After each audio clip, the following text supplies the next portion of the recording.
ഇന്ന് തന്നെ ഡൗൺലോഡ് ചെയ്യൂ. കാണൂ നിങ്ങളുടെ ഫേവറേറ്റ് ഷോസ്. യുദ്ധത്തിൽ ജയിച്ചു വന്നാൽ വീട്, അല്ലെങ്കിൽ ചുടുകാട്. ഇത് അച്ഛൻ തന്നെ പറഞ്ഞു പഠിപ്പിച്ചെന്ന വാചകമാ.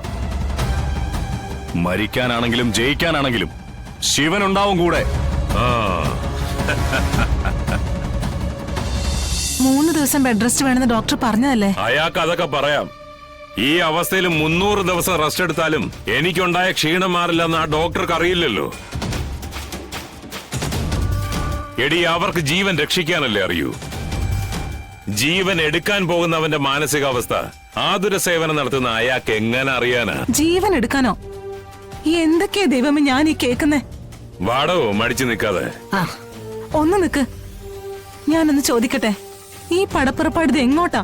എന്ത് കാര്യത്തിനാ? പ്ലാമൂട്ടിൽ കുടുംബം നമ്മളെ തകർക്കാൻ വന്ന തകർന്നു നിൽക്കാൻ മാണിക്കോത്തുകാർക്ക് മനസ്സില്ല. അത് അവനൊന്ന് ബോധ്യപ്പെടുത്തി കൊടുക്കണം.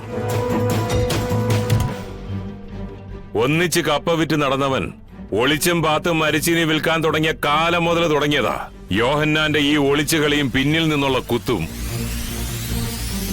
ഈ 55-ാം കാലത്തും അവന്റെ ആ കുതന്ത്രങ്ങൾക്ക് കാലാനുസൃതമായ മാറ്റങ്ങൾ വന്നിട്ടില്ല എന്നുണ്ടെങ്കിൽ പിന്നെ ആ മാറ്റം വരുത്തിക്കണം. അതിപ്പോ ബലമായിട്ടാണെങ്കിൽ അങ്ങനെ, ഇനി അതല്ല അവന്റെ ശരീരത്തിലെ ദുഷിച്ച രക്തം ഈ ഭൂമിയിൽ വീഴ്ത്തിയിട്ടാണെങ്കിൽ അങ്ങനെ. ഇന്നൊരു തീരുമാനത്തിലെത്തണം. അത് കരുതി തന്നെയാ അവന്റെ പുലിമടയിലേക്ക് ഞാൻ ചെന്ന് കേറി കൊടുക്കാൻ പോകുന്നു. നമ്മളിനി ഇവിടെ നിന്ന് സ്റ്റേ വാങ്ങിയാൽ അവൻ സുപ്രീം കോടതിയിൽ പോവും. ഒരു ഒഴിയാബാധയായിട്ട് ഇതിങ്ങനെ നിൽക്കും. ആ ഒഴിയാബാധ മുളയിലെ അങ്ങ് നുള്ളി മാറ്റണം. നമ്മളൊക്കെ വില്ലന്മാരാണെന്നല്ലേ ആ കാഹളം പറഞ്ഞു നടക്കുന്നത്. യഥാർത്ഥ വില്ലന്മാർ എന്തൊക്കെയാണ് കാണിച്ചു കൂട്ടുന്നതെന്ന് അവന്മാർക്കൊന്ന് കാണിച്ചു കൊടുക്കണം. അവനെ കൊണ്ട് അണ്ണാക്ക് തുറപ്പിക്കുന്ന പ്ലാമൂട്ടുകാരുടെ അഹങ്കാരവും ഇന്നത്തോടെ അങ്ങ് തീർത്തേക്കാം.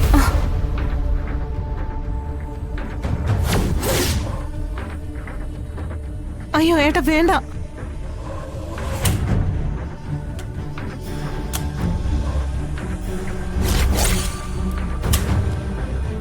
ചോര കൊണ്ടാണെങ്കിൽ ചോര കൊണ്ട്, അതല്ല വാക്കാലയാണെങ്കിൽ അങ്ങനെ. താൻ വാടോ, രണ്ടിലൊന്ന് അറിഞ്ഞിട്ട് മാണിക്കോത്ത് മഹേന്ദ്രൻ തിരിച്ച് ഈ വീട്ടിലേക്ക് കയറൂ. അതെ, പണ്ടത്തെ പോലെ തോക്കം കൊണ്ട് ഇറങ്ങിയ പേടിക്കുന്ന ആൾക്കാരല്ല ചുറ്റിനുള്ളത്, ചതിക്കുന്നവരാ. ചുറ്റിലും നിൽക്കുന്നവരെ എനിക്ക് ആവശ്യമില്ലടി. എനിക്ക് എന്നെയാണ് ആവശ്യം.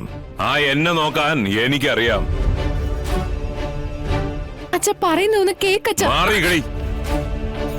മഹേന്ദ്രനെ തടയാൻ മാത്രം മക്കള് വളർന്നോ എന്നാ അതൊന്ന് കാണണമല്ലോ. വാടോ. മഹേട്ടാ, ഞാൻ പറയുന്നൊന്ന് കേക്ക്. മഹേട്ടാ, മഹേട്ടാ. ഏട്ടാ, അച്ഛനത് തോക്കും എടുത്ത് ആരെയൊക്കെ കൊല്ലാനായിട്ട് പോകുന്നു. ഒരുങ്ങിയിറങ്ങിയ ശത്രുവിന്റെ ഒടുക്കം കണ്ട അച്ഛൻ തിരിച്ചു വരും. ഞാനെന്നല്ല ആര് പറഞ്ഞാലും കേൾക്കില്ല. ശിവേട്ട പ്ലീസ്, ഏതെങ്കിലും രീതിയിൽ തടയാൻ നോക്ക്. സുഖമില്ലാതിരിക്കുന്ന ആളല്ലേ.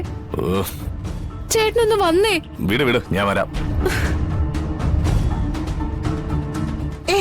മഹേട്ട വേണ്ട, പറയുന്നൊന്ന് കേക്ക്. ദേ, ഇത് ഞാൻ തന്നു വിടില്ല. ബലമായി ഇതും കൊണ്ട് പോകാനാണ് ഭാവമെങ്കിൽ നിങ്ങൾ തിരിച്ചു വരുമ്പോ എന്റെ ശവമായിരിക്കും കാണുന്നത്. ഇങ്ങോട്ട് താ. ഈ തോക്കല്ലേ നിനക്ക് പിടിച്ചടക്കി വെക്കാൻ പറ്റൂ? ഈ മഹേന്ദ്രന്റെ ചട്ടമ്പിത്തരത്തിനും ചങ്കൂറ്റത്തിനും കൂച്ചുവലങ്ങിടാൻ നിനക്ക് പറ്റില്ലല്ലോ. അച്ഛാ, ഇതിപ്പോ ഈ സമയത്ത് പോണോ? പിന്നെ വേണ്ടേ? എന്നെ തകർത്തിട്ട് അവൻ എങ്ങനെ പ്ലാമൂട്ടിലെ വീട്ടിനകത്ത് രാജാവിനെ പോലെ സപ്രമഞ്ചത്തിൽ ഞെളിഞ്ഞു കിടക്കണ്ട. ഒന്നുകിൽ ഞാൻ, അല്ലെങ്കിൽ അവൻ. നീ വരുന്നുണ്ടോ?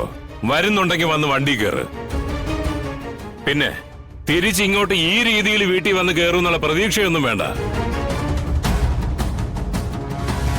കേറാൻ യോഗം ഉണ്ടെങ്കിൽ വന്ന് കേറും.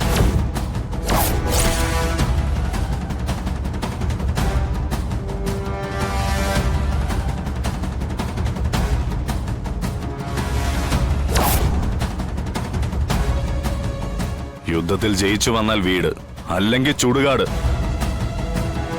ഇത് അച്ഛൻ തന്നെ പറഞ്ഞു പഠിപ്പിച്ചെന്ന വാചകമാ.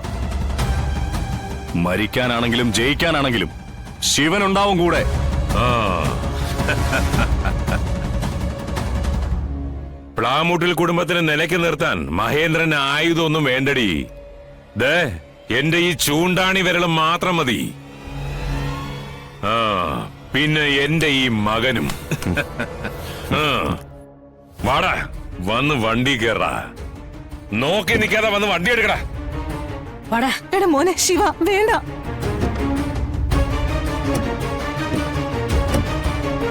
എടാ ശിവ, എന്തൊക്കെയാണ് ഇവിടെ നടക്കുന്നത്? ഞാനിപ്പോ പോകുന്നത് അച്ഛൻ്റെ ഒപ്പമാ. പക്ഷേ ഞാൻ തിരിച്ചു വരുമ്പോ എന്റെ കൂടെ ആയിരിക്കും അച്ഛൻ.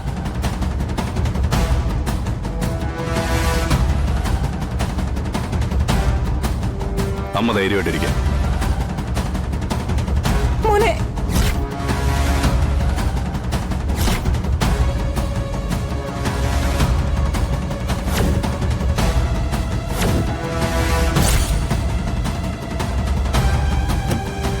വാ. ദാ, പ്ലാമൂട്ടിലെ ഗേറ്റിനകത്തോട്ട് വണ്ടി കയറ്റി നിർത്തണം. ഗേറ്റ് അടച്ചിട്ടിരിക്കുകയാണെങ്കിൽ ഇടിച്ച് തകർത്തകത്തോട്ട് കയറ്റി നിർത്തണം. നമ്മുടെ ഈ വരവില് അവനൊന്ന് ഞെട്ടണം. വണ്ടി എടുക്കടാ.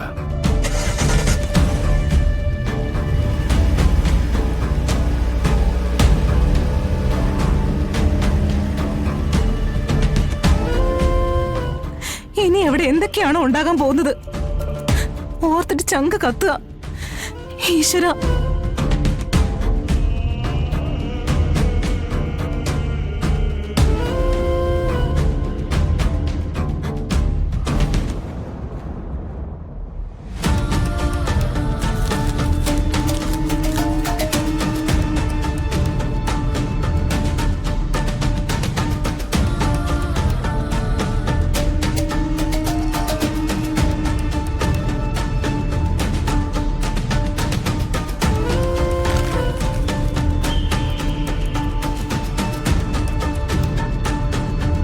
മാഡം, ഒരു ഗുഡ് ന്യൂസ് ഉണ്ട്. പരുത്തിക്കുന്ന് കോളനിയിലെ സ്റ്റേ പിൻവലിച്ചു. നമുക്ക് അനുകൂലമായിട്ടാ വിധി വന്നിരിക്കുന്നത്. അതൊരു നല്ല വാർത്തയാണല്ലോ. എന്നാ ഇനി ഒട്ടും വൈകിക്കണ്ട. പ്രോഗ്രാംസ് എന്താണോ അതുമായിട്ട് മുന്നോട്ട് പോവാം. അതിനുള്ള കാര്യങ്ങൾ എന്താന്ന് വെച്ചാ നോക്കിക്കോളൂ.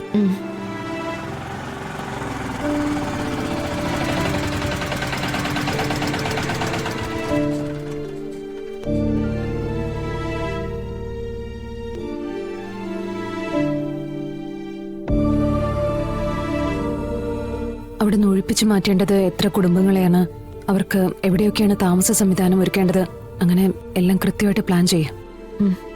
ഇനി അങ്ങോട്ടുള്ള പോക്ക് പരുത്തിക്കുന്ന് കോളനി എന്നേക്കുമായി ഇല്ലാതാക്കുന്ന പോക്കായിരിക്കണം. ശരി മാഡം. എടുത്തിയമ്മേ, ഞാനങ്ങോട്ട് വന്നോട്ടെ.